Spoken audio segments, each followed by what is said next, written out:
Well, it's the middle of October here in South Georgia, Zone 8B, and what that means is it's carrot planting time. If you've been gardening in a little while, you probably have that thing.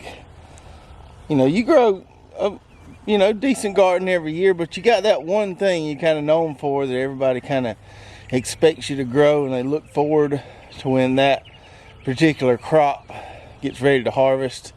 Well, carrots are my thing, and I look forward to growing them every year. Just love growing them. One of my favorite things to grow. And so down here we can plant carrots 2 times. We can plant them right now in October, and then they overwinter for a late winter, early spring harvest. I can also plant them again in early spring, but that crop does okay sometimes. Sometimes it doesn't do okay, just because it gets so hot so quick, in the spring around here. So the overwintered carrots are my go-to. I always have really good success with them, and that's what we're going to be getting in the ground today. Now, if you've been following along with our channel or our videos the last little bit, you probably know I hung up my market farming boots about a month or 2 ago. No longer doing a market farming operation. Now we're just growing for us, friends, and family. When we were doing the market farming, carrots were a huge part of it. And overwintered carrots work great in a market farming situation because you don't have to harvest them all at one time. They hold in the ground really well in late winter and early spring. So we used to grow a whole plot of them, like 9 or 10 double rows of carrots. A lot of carrots, all different colors. Like I said, really important part of our market farming program. However, we're not doing that anymore. So we're just planting a few rows this year, just enough for us, our friends, and family. Just to give you an idea of what we grew last year compared to this year, this is one of the plots here in the area I call my dream garden. 30 by 35 plot. With a 3-foot row spacing, it'll hold about 10 or 11 rows. So we had this whole plot filled with carrots last fall and through the winter, and that was a lot of carrots, and we ended up getting rid of all of them. Like I said, they were a big seller for us. But that's a ton of carrots, more than just a family of 4 and some friends need. So this year, of course, we don't want to go grow carrots in this plot again this year. We want to keep a good crop rotation. So this year we're going to grow our carrots over here, and we're going to grow a lot more than carrots in this plot. We're just going to do 2 rows over here on this end to start off, and then we'll fill this plot with plenty of other cool weather stuff. So going from one big plot of carrots to just 2 rows of carrots. So I like to plant my carrots on double rows on drip tape, and I'll show you step by step how I do that in just a minute. But before I do that, we've had a lot of new viewers to the channel that have been asking for a little kind of tutorial on how to set up a drip irrigation system. And I have to set one up on this plot here so we can plant carrots and all the other fall stuff here. So I'm going to walk you through that real quick, and then we'll get some carrots in the ground. So as I showed you earlier, this is the plot we're going to be putting in our drip system, where we're going to be putting in those 2 rows of carrots today. And the way I do it in this area here, we call the dream garden, where we have 6 plots, all the same size, 30 by 35. As I set it up, so my drip hookups to my water hose on the inside here. I don't ever put them on the outside of the plots, always on the inside of the plots, because I just run a water hose down this pathway here, and at any given time, especially in the spring garden when all these plots are full of vegetables, I could have a drip system on all 6 of these plots, and it makes it easy. I can just move my water hose from one plot to the next and water each one individually. Don't have to move the water hose very far. If I had them on the outside of the plot, I'd have to run the water hose around the outside, and it'd be aggravating. So we always put our hookups right here on the inside of these plots. Makes everything nice and easy. Now, all the components we'll be using today are all included in our 8 mil drip irrigation kit, and I'll put a link in the description below so you can go check that out. I'm not taking a box with the kit itself, opening it up and doing it that way, because I have all the individual components here, but all these pieces can be found in that kit, and that kit works perfect for any backyard garden, small to medium size. So the first component here is what we call our mainline tubing. You'll also hear it called supply line, and it comes in a roll like that of 100 feet. And because it's in a roll like that, it can have a little bit of memory to it. So what we like to do is a day or so before we're going to hook up our drip system, like come out here and lay it out in the sun, let a little heat get to it, and it will, you know, relieve that memory, make it nice and straight, make it a lot easier to work with. I usually just put a brick on each end there to hold it down, and once it sits out in the sun a day or two, it'll straighten on out for you. So our water hose is going to feed this line, the main line, and this main line is going to feed our drip tape lines, which will run perpendicular to the main line. So we got the main line laid out here. Now we just need to crimp the ends of it and then install our filter regulator combo, or our water hose hookup, right there in the middle. So to crimp the ends of our main line tubing, we use this little piece here called a figure-8 end clamp, and you get 2 of these with the drip kit.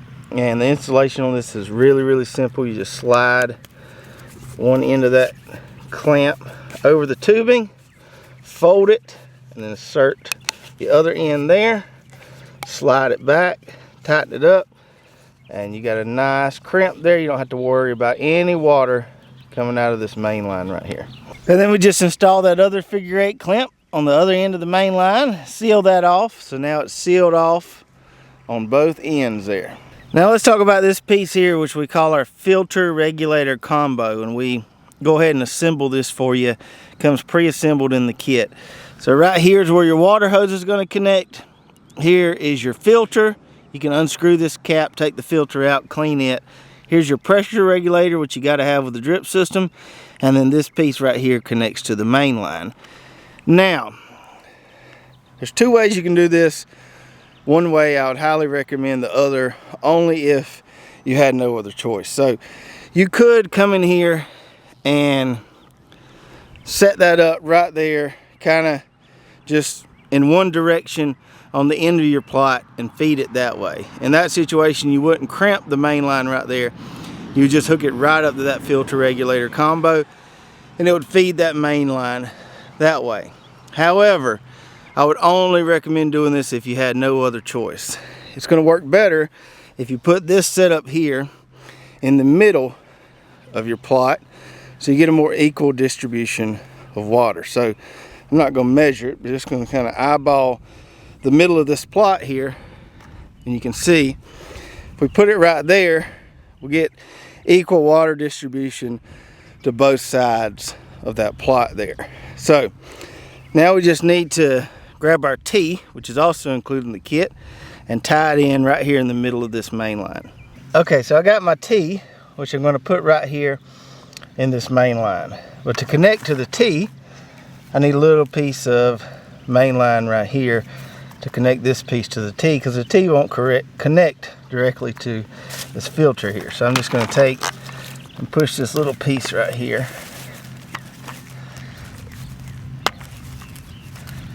right onto the end of that connection there, and then I'm going to connect this to my mainline T here, back that nut up all the way, and then I can tighten it down there. And then we need to cut our main line here so we can install this T. And this pipe cutting tool right here is a little bit overkill. You can cut it with a knife. This just makes it easy. So I got that cut, and then I'm just going to put my main line T on this side here. Tighten that down to the other end right here. Tighten that down. And there we go. Got a nice secure connection there. Alright, so now hopefully you can visualize how this works a little better. So we hook our water hose up to that filter regulator combo. It's going to fill that main line there with water on both sides. Now all we need to do is connect our drip lines that are going to run this way. They're actually going to feed our plants. Now as far as laying the drip tape goes, you can put the drip tape on top of the soil or you can bury it. It was designed to be buried. It works way better when it's buried, so we bury it. Now you can bury it by hand. You can dig a little trench with a hoe, take a rake, cover it up, bury it by hand, or you can use the wheel hoe to do it for you. I'm gonna do it the easy way, and I'll show you how to do that right now. So first, let's mark off where our rows are gonna be. I got my tape measure right there at that stop, which is the end of the plot. Ran here, and I like to put my double rows of carrots 3 feet apart. I'm gonna give myself 3 feet from the end of the plot here.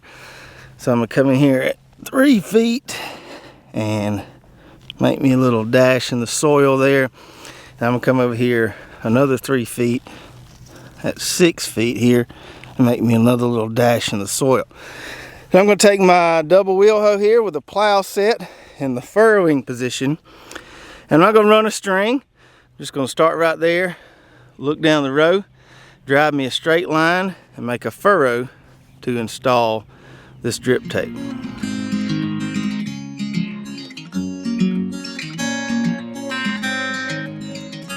So we got our furrows in. You can see them right there. Those 2 furrows 3 feet apart where our rows are gonna be. Now it's time to lay the drip tape. Like I said, you can do this by hand.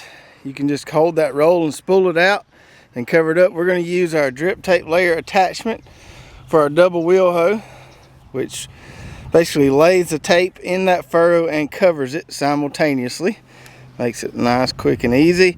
We just take a little staking nail here to hold that drip tape in place there as we roll down the row with this unit here and lay that tape and bury it.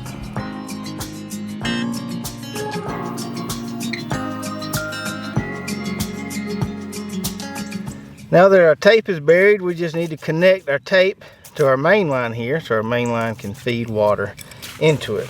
To do that, first thing I'm gonna do, I'm gonna just cut this tape right here. And then we're gonna install this piece right here we call a drip tape row start. And we even have these, they don't come with a kit, we have these that have a valve on them so you can turn individual rows on and off if you like. So we just kind of twist it to get that tape up onto that row start barb there. There we go. And I'm gonna tighten this nut down. Now we got a nice secure connection right there. Then we just need to punch a hole in the main line. We have our hole punch right here. I'm just gonna come in here, punch a hole. This one here is a little dull. I probably need to get me a new one. There we go. And then you'll hear this pop when it goes in there. Sometimes I like to move a little soil out here so it gets nice and flat there. And that's our row start installed. That's going to feed those drip lines that way there.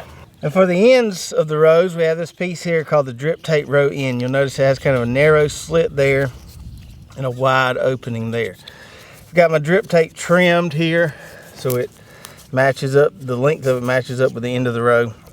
So what we're going to do is we're going to take the drip tape and we're going to slide it through that narrow opening there, slide it on down a little bit, and we're going to fold the tape over 2 times and then insert that back into that wider end. And you can see it stops right there. You got a nice secure crimp connection so you don't have to worry about water leaking out the end of the row. All right. So our drip tape install is complete. We got 2 rows in here, 2 rows of buried tape, ready to plant some carrots. And the nice thing about this system is you don't have to install all your rows at one time. You can plant a few rows one day, like we're going to do today, or we can plant the rest on another day. This main line here is not going to leak, so we can just come in here whenever we get ready, poke more holes in it, install more lines of tape, plant more food. For today, we're just going to do 2 rows of carrots. So now let's talk about planting carrots. 3 important things I want you to know and remember about planting carrots. Number 1, you got to have a low weed seed bank. Number 2, got to plant them thick. And number 3, got to keep that seed bed moist for at least 7 days after planting. So let me expound on a few of these and then we'll demonstrate.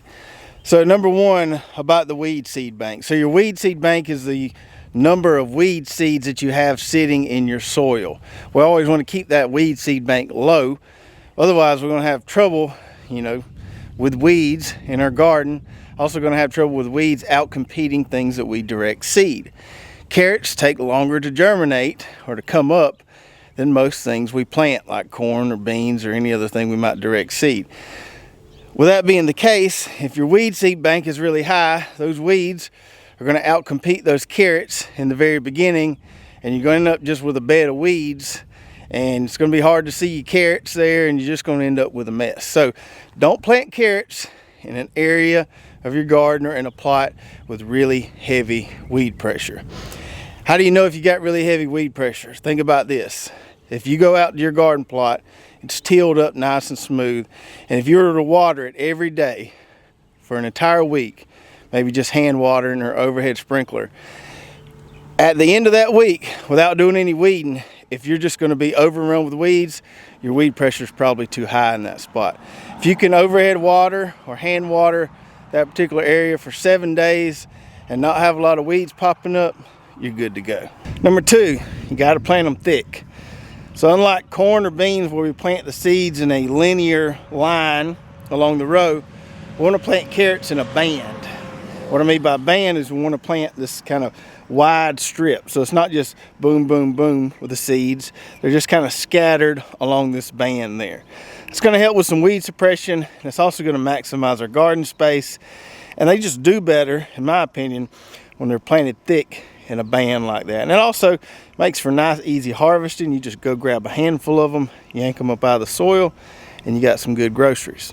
And number 3, and this is probably the one where people make the most mistakes as far as growing carrots. They take a while to germinate. You got to keep that seed bed moist for at least 7 days. So what I'll do, and the drip tape is going to help me with this, is after I plant these guys, I'll come in here with a little hand watering wand, and I'll soak this bed once a day, maybe even twice a day, once in the morning, once in the afternoon. Just kind of keep it nice and moist. You don't want to flood it. Keep it nice and moist. And then I'll also let that drip tape run overnight, and that will really help keep that seed bed nice and moist. So you need to have it nice and moist for at least 7 days to get really good carrot germination. So now let's talk about varieties. Now, since I'm only planting 2 rows, I can't plant near as many varieties as I have in the past. Last year, I think I planted 8 or 9. So I'm going with 2 varieties that I planted for years that I really like, which are the Bolero here, which is a nice orange carrot, probably my favorite. It's a hybrid, just performs great for me.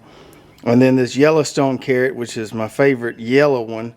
And it just makes nice big carrots. You can see that picture there on the seed packet is from my harvest a couple years ago.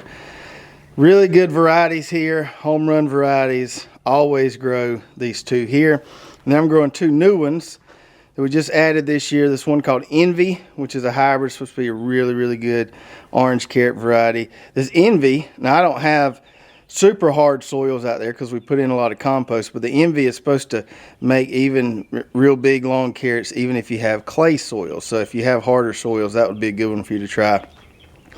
And then this Purple Elite right here. I've grown other purple varieties before, but not this one. This one's really pretty, has a purple outside and yellow inside.